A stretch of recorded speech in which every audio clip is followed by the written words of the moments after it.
Ako nga, hinarap ko eh. Kahit gawa-gawang mga kaso eh. Hinarap ko yung batas. I respected the rule of law. I went through the whole process even if it was so painful and tedious on my part. So dapat ganun, kung wala kang kasalanan, wala kang tinatago, harapin mo ng buong tapang, hindi yung nagtatapang-tapangan lang siya by means of, sa SOSA, nagla-live feed na lang siya, and then parang iniinsulto pa niya yung ating mga law enforcers. Alam niyo naman kung ano yung mga pinagsasabi niya tungkol sa akin. And now look at him now, he's on the run instead of facing the rule of law.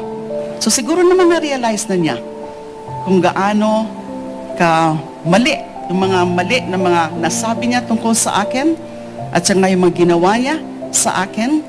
And I think you should realize that. So really, marunong talaga ang Diyos.